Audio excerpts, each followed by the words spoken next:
Are you ready for some more fantasy football? It's time to break down the late games of the 2021 NFL opening season weekend, week one. You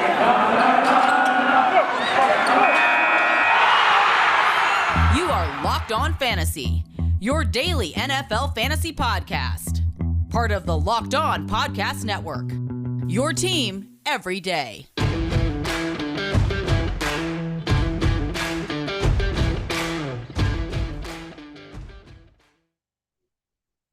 Greetings, everyone, and welcome to another edition of the Locked On Fantasy Football Podcast. As usual, I'm your host, Vinnie Iyer. When I'm not doing this, I'm writing about NFL and fantasy football for sportingnews.com. You can check out my column up every week, the Stardom Situm, the Decider. We also have a special decider for the Thursday night football game, the Cowboys and Buccaneers.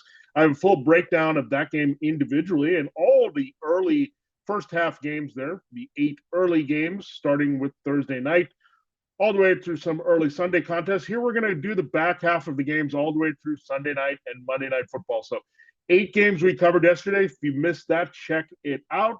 Here we're moving forward, breaking down the next 8 games, and we'll do it looking at everything, the betting lines, the over-unders, as well as the matchups we like and matchups we don't like to help you avoid those traps here right away, because we want to all get off to a good start here in our season-long leagues and really dominate. So we will help you do that every Thursday, matchup Wednesday, matchup Thursday. It's a double shot of breaking down all the games for you. Before we get into it, it's not too late to listen to the Ultimate Season Preview 2021 for previews of every team in every division from our local experts and Odyssey's NFL experts here on the Locked On Network.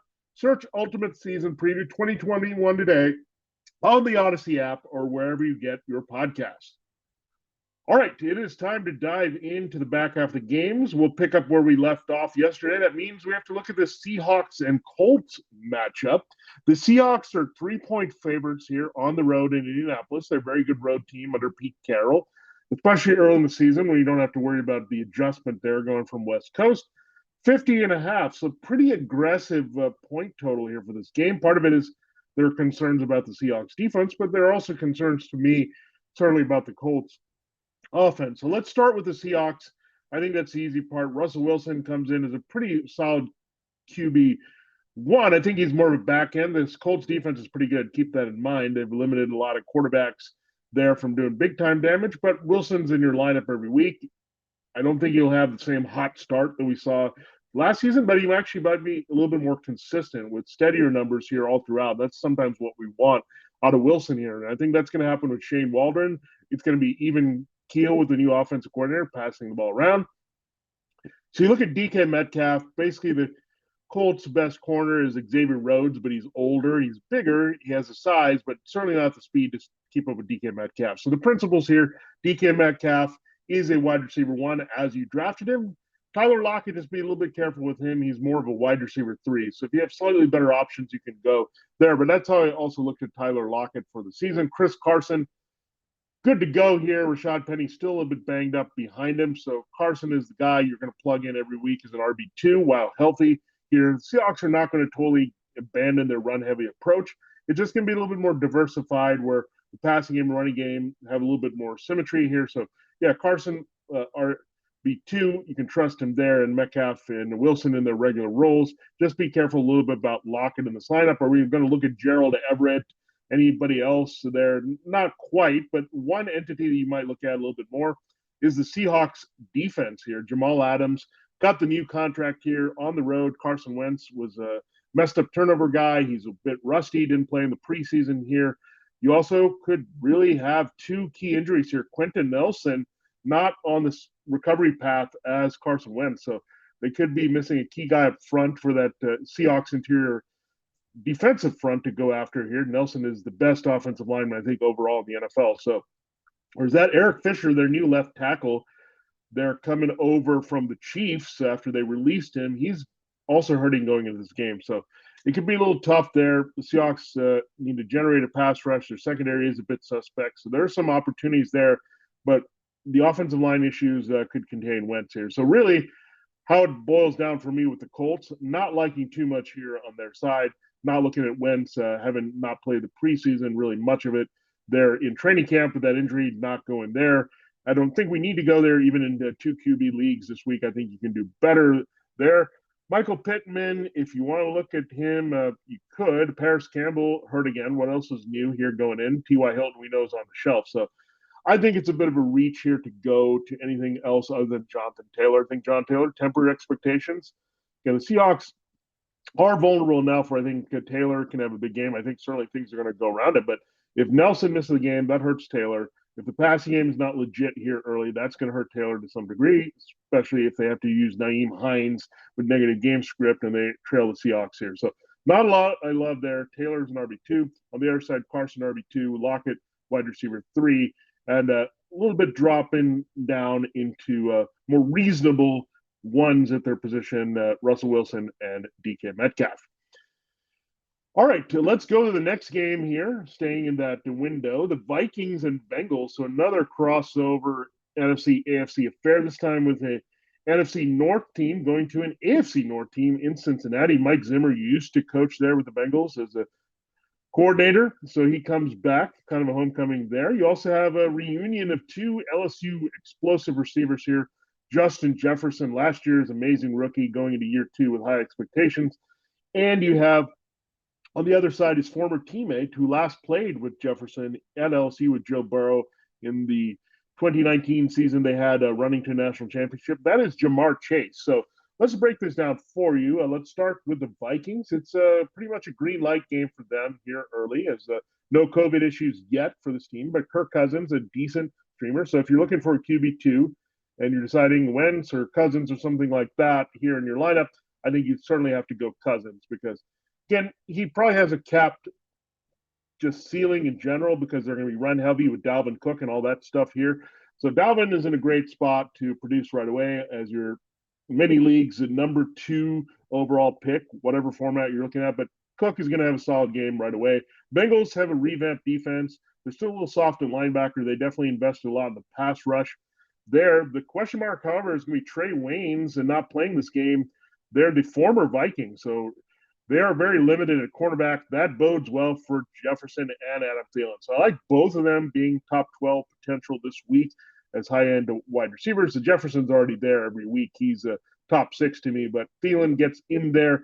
I like Thielen overall as a borderline wide receiver 2-3. But this particular matchup, you elevate Adam Thielen, again, with those secondary issues for the Bengals. So I like those 2 guys helping Kirk Cousins produce. Now, tight end, we're going to avoid Tyler Conklin hurting as he's trying to replace Irv Smith, who's out for the season here. So nothing we're going to look beyond that. But wide receiver 1's there. Cook, solid, excellent value here. The Bengals were one of the worst run defense in the NFL. They're a little bit better from last year, but still smash spot potentially for Cook and Jefferson in particular here. And very strong, usable spots here for Cousins and Thielen. You could also look at the Vikings defense. They get Danielle Hunter, some players back here. This offensive line for the Bengals is going to be a question mark, even though they think it's improved and it's going to help Joe Burrow. Burrow's a little rusty. He could have some mistakes here for sure that we could look at after he missed so much time after getting hurt, tearing up his knee against Washington last year. So been a slow recovery process. So Vikings and Seahawks, 2 road defenses from the NFC crossing over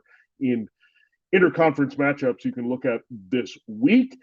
But I also think Joe Burrow can come through as well because I think it's going to be a negative game script. That's why Joe Mixon, I think, drops down to an RB2. He's going to be more reliant on checkdowns. I think the Vikings' run defense will be a lot more respectable than it was last year. So Mixon drops down, but I think you're going to see pretty high volume from Joe Burrow. So even if there's some mistakes and sacks here, he's going to have to throw quite a bit. And I think this could turn into a sneaky shootout there between these 2 teams, and that gives the Bengals a chance to actually win it here because Vikings are not all that locked down in the secondary. They do have Patrick Peterson, so that's a concern. So a lot of LSU connections here between Jefferson, Chase, and the veteran Peterson, but he's a little bit older. Chase is coming in with fresh legs, well rested.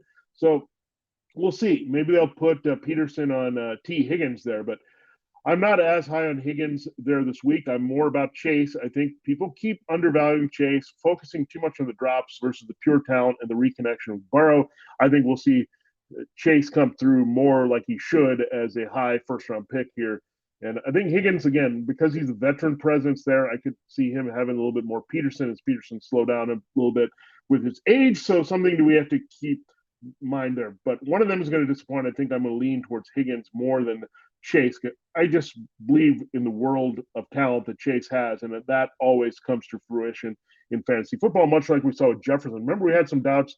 Jefferson being a slot guy, is he going to make the transition to the outside? There's so many doubts about Jefferson last year. He destroyed all of those. So I'm believing in Chase. What I see from that team in LSU, exceptional talent from both of these receivers. I think Chase could certainly have a Jefferson-like rookie season, and a lot of people who kind of got too into the drops are really going to be disappointed. So there's a side note. So I do like Chase in this one. I like Tyler Boyd working the slot as well. Higgins not so much. Mixon dropped down to RB2, and I think Joe Burrow is more of a QB2, a deeper league play potentially. Definitely 2 QB flex leagues, super flex leagues. He's available for you, but yeah, I don't expect a big game from Joe Burrow or really Kirk Cousins because they're going to emphasize on the running game, where I think Joe Burrow, even if the volume might be limited with the pass rush and the secondary having an impact a little bit on the game for the Vikings. All right, so that takes care of 2 of the games here on the back half of our Week 1 NFL schedule here for 2021. It's also our Week 1 fantasy football schedule. We still have 6 more games to talk about here. And don't forget, tomorrow will be Lineup Friday, where we take all we've learned from these matchups and try to figure out our best lineups there that we can put out on FanDuel and DraftKings, and playing those games overall for the main slate on Sunday. So we'll do that for you as well. But I do have to tell you about Manscaped. Attention, gamblers and fantasy football players of all shapes and sizes. Our friends at Manscaped have a can't-miss bet for you today. The leaders in male grooming just launched their 4th-generation performance package. The betting odds are in your favor when you use the Lawnmower 4.0. Across the board, this is the package to get in the mood for whatever your gambling and fantasy football heart desires. Ready to take the leap to male grooming royalty? 2 million men already have. Join the Manscaped movement by going to manscaped.com for 20% off plus free shipping with the code Locked On. We've all had a little bit of concern with that. We always want to be well groomed for ourselves and for someone special in our lives. Well, Manscaped really helps you with that confidence because they have precision tools that are going to take care of you and have you looking and feeling good. That's just as important there. The Performance Package 4.0 by Manscaped is the ultimate parlay to take your grooming game to the next level. Hitting a favorite is fun, but shaving with confidence, the folks at Manscaped have given you just that and have my trust when trimming those hard to reach and special areas. The recently released Lawnmower 4.0 is definitely a favorite of mine as a grooming tool. Get 20% off and free shipping with the code Locked On at manscaped.com. That's 20% off plus free shipping with the code Locked On at manscaped.com. Fellas, don't gamble on shaving your balls with the wrong tools. Choose Manscaped. Your balls will thank you. All right, let's continue with our next game here on Locked On Fantasy Football. Matchup Thursday, Dolphins and Patriots. The Patriots are 3-point favorites at home. This is a pretty low over-under, 43.5. Vikings Bengals, that's why I said be careful with that. That's 47.5. This one is way low, not the lowest we'll talk about in the show, but pretty down there between Tua Tagovailoa and Mac Jones, the 2 Alabama quarterbacks. One replaced the other, both first-round picks, both starting now in the AFC East. Dolphins, you just can't have a lot of confidence. I think you're okay with Myles Gaskin as an RB2 or flex. Jalen Waddle is intriguing, but Patriots, even though they don't have Stephon Gilmore, a lot of people in that secondary to make plays and contain things downfield. Also revved up pass rush with Matthew Judon entering the fray. They're better overall with the guys coming back from opt-outs there. So really good Patriots defense. That's going to be the backbone of their team. They're going to play off it with a running game here. So really, other than Myles Gaskin as an RB2 because he can catch some passes and all that and get some production that way and be the best guy to potentially score for the Dolphins, I'm going to avoid Tua. Jalen Waddle, I want to be wait-and-see approach, see how they use him, even without Will Fuller in the lineup. Just be careful here. I don't want to go all in on this Dolphins passing game where I don't feel like it's going to do much anyway against this Patriots defense here. Minus Gilmore, the Patriots are still pretty darn good. They proved that last year. They were shorthanded in many areas. They did have Gilmore, but still making a lot of plays, and it could be a very ugly game for Tua. So Gaskin, the only Dolphin we're interested in there. Dolphins defense, certainly you could look at. They are facing a rookie quarterback making his debut, but the Patriots are careful at times and could put Mac Jones in caretaking mode where they reduce the mistakes. So be wary of that. The Patriots are a smash defense. Special teams won this week. They're actually pretty good for the first 3 weeks of the season that you can roll out consistently. they're just a pretty good overall defense, and you're going to really like having them here this season because, again, that's going to be what stirs the drink in New England for Bill Belichick. Mac Jones, you're not going to look at him as a starter anytime soon. I don't see big numbers out of Jones in general. He's not going to give you any rushing upside as a rookie. Keep that in mind. So where does he go? A lot of Jonas Smith, I think, in the passing game. He's a nice little sleeper this week. The Dolphins do have some question marks at safety, so Jonah is going to be a little bit more involved. Hunter Henry, remember, has not been healthy here so far too much in the preseason to get that chemistry down with Jones. So some passes Smith. Nelson Aguilar comes in a bit hurting. I think he'll play, but we're not going to trust him against that excellent secondary of Xavier Howard and Byron Jones from Miami. So no Patriots wide receivers. Jonah in deep leagues as a tight end. You can look at him. Damian Harris, the better overall play here as an RB2. Against the Dolphins, you can run on the Dolphins, and they're going to feed him quite a bit. Not going to extend to James White, Ramondre Stevenson, anyone there. So really looking at Gaskin and Harris here, the two backs being RB2s that we deploy. The Patriots defense being a much better play, but the Dolphins are usable there as a defense special team. So running game defense, I think that's still going to be a lot of what these teams do. There are going to be some big plays in time for Tua with Waddle and some of those receivers, but not going to happen now without Will Fuller. It's going to be a little easier to defend there, especially with Devontae Parker also hurting coming into this game for the Dolphins. So a little easier to defend overall for the Patriots, and they'll be able to take away Waddle if they try to deploy him as a deep threat. Mike Gesicki, not really interested there. The Patriots are very good against the tight end as well. So really the Patriots pass defense is going to be an obstacle for any of these middling offenses to try to produce, and the Dolphins are no different. With the Patriots, again, all running game and defense, and it should be living up to the Patriots having a dominant performance there, -3. I think they cover that easily, and the points will be hard to come by in this one. I don't think the points are going to be hard to come by in the Browns-Chiefs game as we flip to one of the marquee games in the late afternoon here in week 1. 5.5-point favorites. The Chiefs are holding like that at home. 54.5. The AFC champions facing the team that they saw in the divisional playoffs. Remember when Patrick Mahomes had the concussion and had to be cleared to play the Bills there in the championship game. So that was a tough blow, but the Chiefs held on to win that game. That was the most important thing. Baker Mayfield actually tried to grind the Browns back to victory. Didn't happen. I don't think this is going to be a grinding game, folks. I think you're going to see the principles light it up. So Travis Kelce, lock and load as a tight end 1.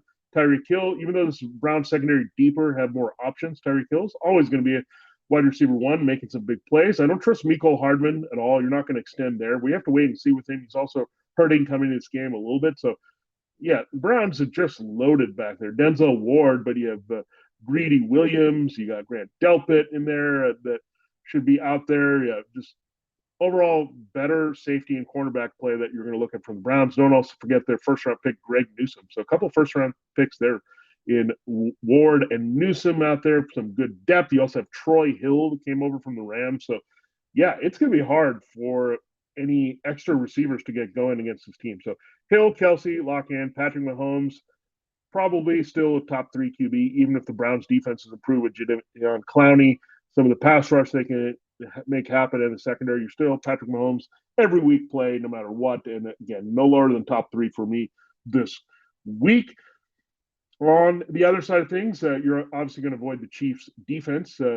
Clyde Edwards-Helaire certainly playable more as an RB2, as the Browns are actually a better run defense than you think. They're pretty solid last year. So the regular way you would play all those guys in their roles, QB1, wide receiver 1, tight end 1, RB2, you're going to do that with the Chiefs.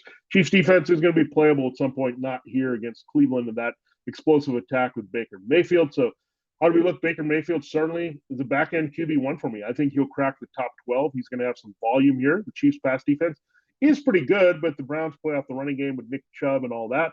So Kareem Hunt, you could look at the revenge game narrative. I don't buy into it too much. Hunt is going to get some checkdowns and be viable for you as a flex play at half point or full point PPR, but not expecting a big thing here. So flex more than RB2 for Hunt. Nick Chubb always locked in as an RB1. Odell Beckham Jr. comes in as a wide receiver 2 for me. I'm not extending necessarily to Jarvis Landry or anyone else because I want to see how that plays out between Rashard Higgins and Donovan Peoples-Jones, who else gets involved. But I think Odell certainly will be involved. I love Austin Hooper as a sleeper tight end this week for sure. They're going to get him a lot more involved in the passing game. In general, Kevin Stefanski is going to open things up. He has the baseline with the running game and Nick Chubb. I don't think they're going to just be this pure run heavy, happy team here. They're not going to play ball control with the Chiefs. They're going to have to try to make explosive plays of their own downfield. So the guys I trust most there to help Mayfield produce this particular week based on the matchup are OBJ as a wide receiver 2 with some upside and a sneaky tight end 1 this week, Hooper, and he could be more of a regular player. If you're really questionable at that position, you could look at Hooper definitely delivering. In the Browns defense, they have some promise, of course, with Myles Garrett and Clowney on the edge, all those playmakers I mentioned in the secondary, but not in this game. So Browns and Chiefs defense is neutralized by the offenses on the field. So I think this will live up to expectations, be one of the better games of the week here between 2 extremely tough AFC powers, and it could be a preview of the AFC Championship game here at the end of the season. Or we go from that exciting game to a game that is not that exciting and a game that you probably want to avoid most of your fantasy football players from using here. The Broncos and Giants. The Broncos are 3-point road favorites in New York, which is a bit of a surprise here, 41.5. The Broncos have a good defense, but so do the Giants. So that's going to make things tough here. So the Broncos or Giants are not bad defense special teams plays. If you had the Browns or Chiefs and you drafted hoping that you could use them and you need to pivot, Broncos and Giants are right there for you to stream this week in that same window for you. So let's start with Denver. You're not looking at Teddy Bridgewater. Cortland Sutton's going to have a tough go coming off that knee injury facing James Bradbury. So I highlighted Jerry Jeudy as a wide receiver 3 this week. I'm going to drop him down because of the tough matchup. Noah Fant is a borderline tight end 1 for me. He comes in a little bit hurt into this game as well. He'll be fine and be good to go with his knee, but something to monitor there with the Broncos tight end. But you drafted him enough in the tight ends where you look at it, but more of a back-end tight end 1 this week.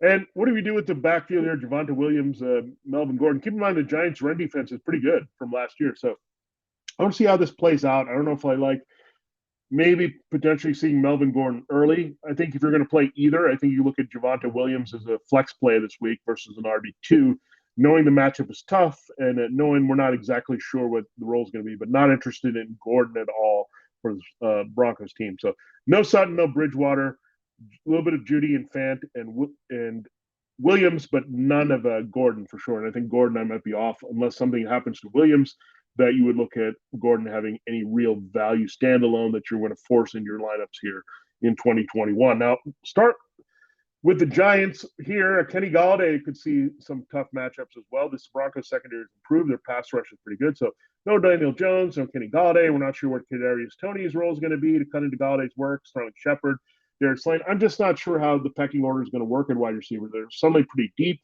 Their offensive line is questionable against this pass rush as well. At least the Broncos have that going for them with Garrett Bowles locking down one side. But the Giants certainly very shaky up front here going into the season. So that's definitely a concern. Saquon Barkley, we know, could be on the dreaded pitch count as they ease him back in from this knee injury. They also could be rope-a-doping all of us and just give Saquon a big workload out of the gate to gamesmanship the Broncos a little bit. So I could totally buy that as well. But Barkley's going to be in their lineup. Just think of him more as an RB2 this week versus an RB1.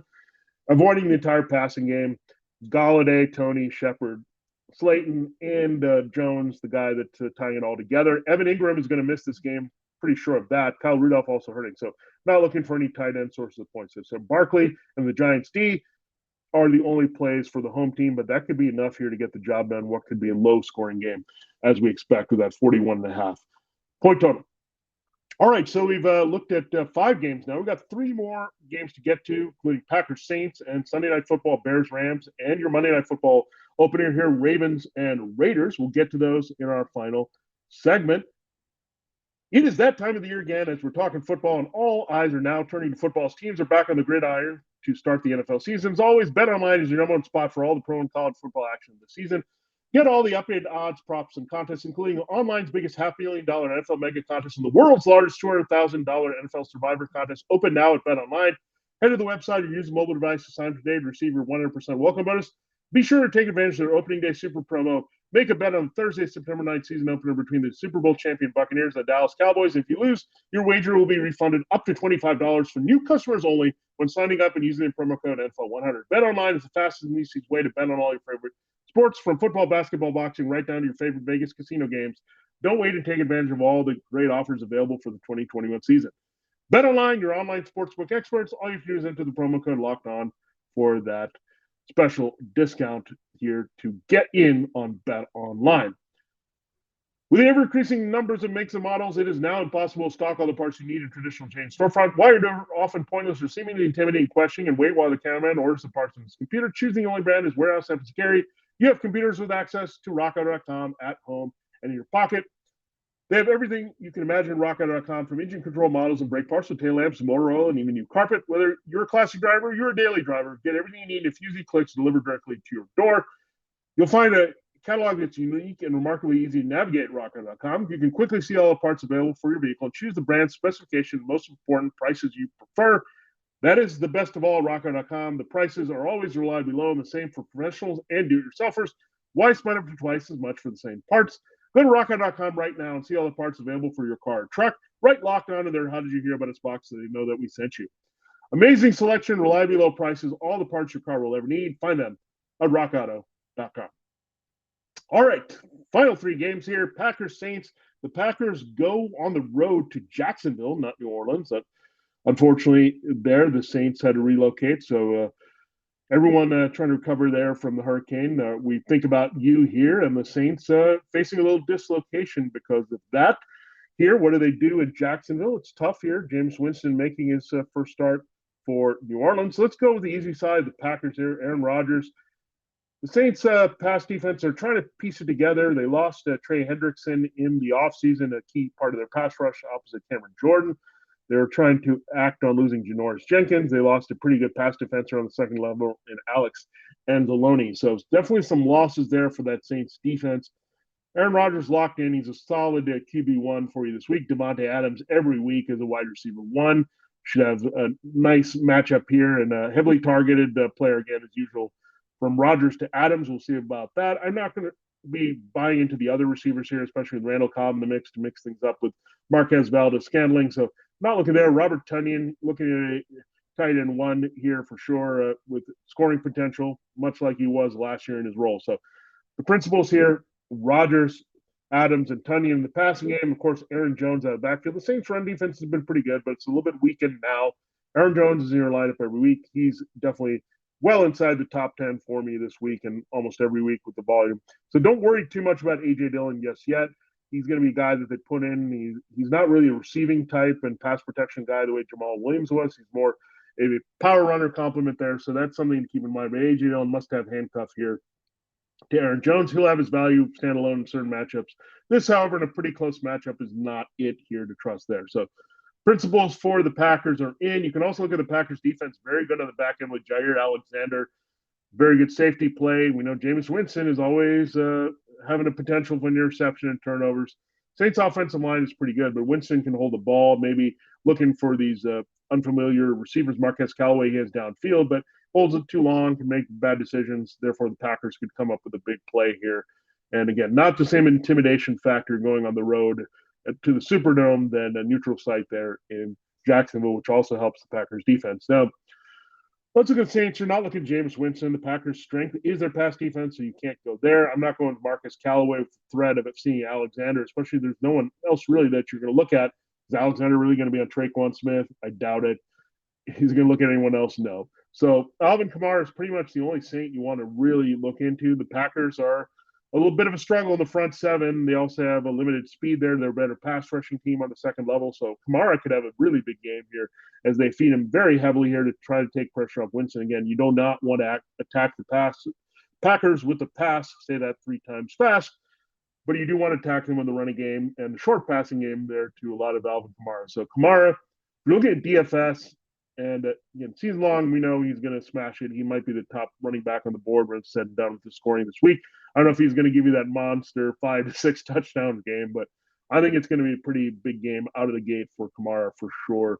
As again, he has to be the centerpiece of this offense by necessity, because that's where the strength of this team is. And actually, Winston starting over Taysom Hill, make sure that Kamara doesn't lose key touches. And also another development that helps, Latavius Murray is now gone. They cut him. He didn't accept a pay cut. So you do have Tony Jones Jr., but come on, there's a big drop-off between Kamara and a young, unproven back there. So it's going to be the Kamara show. Go there and stick with it.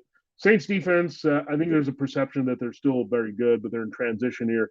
A lot of question marks for the Saints. not going to play them at all or think about them at all, especially against a high-end offense like Aaron Rodgers and the Packers.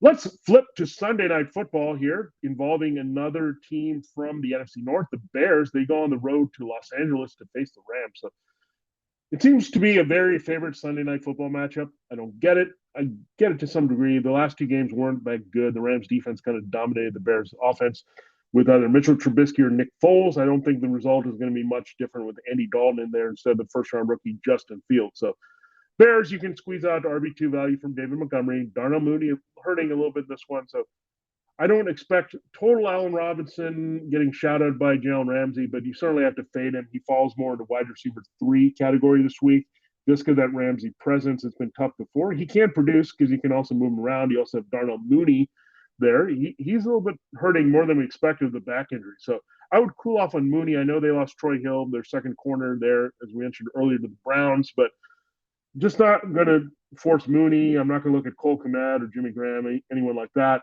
Pretty much stick with Allen Robinson. Again, dropping down to wide receiver 3, still very startable. He's usually a wide receiver 1, but not in this particular matchup with the Ramsey looming. You look at David Montgomery, he usually does better in these type of matchups with Terry Cohen on the shelf, but looking at the Rams' run defense, pretty tough. So Montgomery will piece it together with some receiving work, maybe a chance for a touchdown here. So that's why you keep him as RB2, but that's why you have to drop him as well because the presence of Rams defense. Again, not interested in anything else in the passing game other than Robinson. The Bears defense, that's a team I don't think you can trust here quite yet. I think they're not as good in the secondary as you think. They do have some pieces. We know Eddie Jackson in the back, Khalil Mack, and some of the guys that they can have make plays up front. But the Rams' offensive line is very good. The offense is pretty efficient, so not playing the Bears on the road in this one. Rams' defense certainly going to play. Andy Dalton makes a lot of mistakes in prime time. We know that's been his calling card wherever he's been, especially in Cincinnati. But we also saw that rear its ugly head in Dallas last year as well. So keep that in mind. So Rams' defense, lock and load as a defense special teams 1, top 3 defense for sure here this week. The running game, hard to navigate between Darrell Henderson and Sonny Michel. If you can, I would avoid it even as a flex play this week. Deeper leagues, you might be stuck needing to play one of those guys, but avoid if possible if you've got the depth to do so until the Rams give you an indication that Sonny Michel or Darrell Henderson, if Henderson's going to be the workhorse, Michel kind of a change of pace, power back. We want to see how that all plays out here in week 1 before I really want to trust and commit to these committees that are developing here. Cam Akers, we would have known he was a no-brainer. Unfortunately, this is what's left. A Henderson-Michel combination that we're trying to figure out. Now, Robert Woods and Cooper Kupp, I mentioned those secondary issues. Matthew Stafford, you can certainly look at here. I don't expect a big game. He's not been a guy that lights up the Bears in the past, so keep that in mind. He's also not a big primetime performer either against better defenses, so keep that in mind.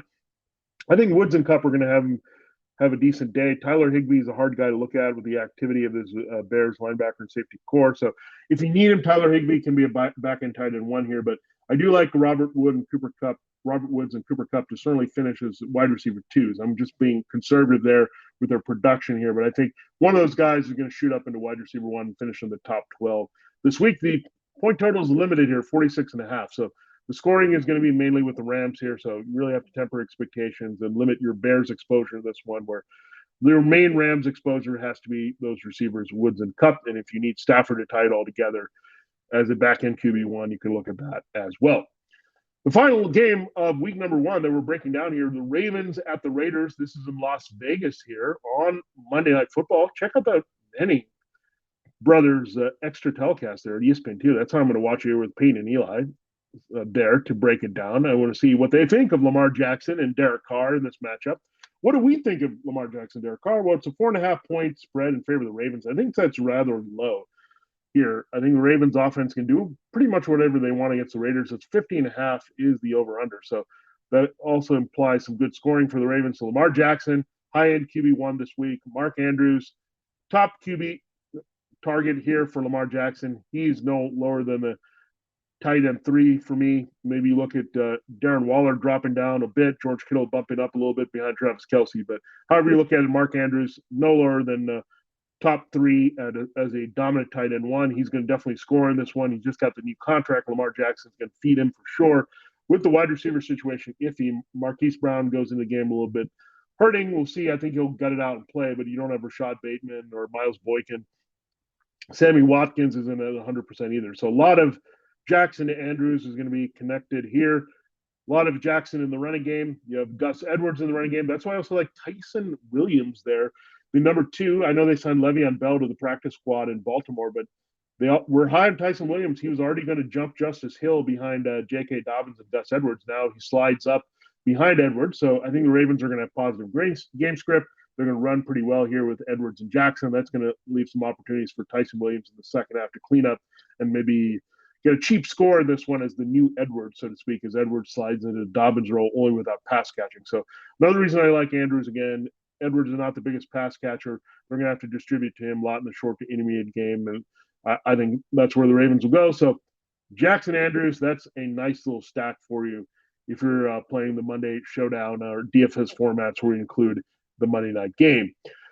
And Ravens defense certainly playable against Derek Carr, even on the road. They've got a lot of guys that can get after it. I think their pass rush might not be as good, but I think there's plenty that they can make plays in the secondary and get some takeaways against Carr in this game when the game script goes negative and the Raiders are forced to pass and get out of their comfort zone running. Speaking of that, I'm not going to play into the Josh Jacobs, Kenny and Drake narrative here into week 1. I want to see how it plays out. The Ravens have a pretty good run defense. I'm not sure exactly. Is Drake a hybrid wide receiver? Is he just a split even guy with Jacobs? Is he a limited 30 to 40% touch guy behind Jacobs? We don't know. I mean, if you're looking for the touchdown, I think you go for Jacobs. Maybe he can get 60 yards, scratch it out. But his receiving role is going to be diminished here for the Raiders with Drake being involved. So you're really dependent on the rushing production and the touchdown. And I don't see that coming here against the Ravens. So avoid Jacobs and Drake if you can. Darren Waller, the former Raven, he really grew up under John Harbaugh and had the opportunity he had to blossom into an elite NFL tight end in Las Vegas. So he's going to be emotional on this night. I don't think he's going to produce a lot, but he's still locked and loaded as a tight end 1, dominating targets. I'm not looking at anywhere in the Raiders passing game with Derek Carr or these receivers, including Henry Ruggs III. So pretty much Waller's the most comfortable. Jacobs, if you need him, you can go there this week there, but certainly not a good week to stream Carr, play any extra Raiders passing game assets this week. Wait and see approach, and Raiders defense I think is terrible, and that's going to help. Again, the Ravens stars that are on the field do some damage in this one. That's where I think you'll see that 50.5 really come to fruition on their side, where I think the Raiders are going to underachieve on their side here in this game. Again, 4.5. If looking at bets, I think the Ravens, I mean, they have to be really confident they're going on the road. They're going to have some fan representation there for sure, you figure, in the first game with fans in Las Vegas. So, yeah, in Baltimore, this number is, I think, too low for them scoring-wise and with the spread here to close week 1 on Monday night. Betting on the NFL doesn't have to be a guessing game. If you listen to the new Locked On Bets podcast hosted by your boy Q and handicapping expert Lee Sterling, get daily picks, blowout specials, wrong team favorite picks, and Lee Sterling's Lock of the Day. Follow the Locked On Bets podcast brought to you by BetOnline.ag, wherever you get your podcasts. This wraps up another edition of Locked On Fantasy Football. Again, Matchup Wednesday, Matchup Thursday. We'll be doing this every week. Don't forget, tomorrow, we'll turn our attention to Lineup Friday again. That's a DFS-centric approach. We'll also have a quick takeaway from the Cowboys-Buccaneers game, as well as the injury updates you need to know going into Sunday and Monday's game. So this is the progressive. During the season, we call Locked On Fantasy Football straight, no nonsense, to the point fantasy football analysis. Pack it all in here as much as we can. For Locked On Fantasy Football, this has been Vinnie Iyer. Have a great day, and we'll see you Friday.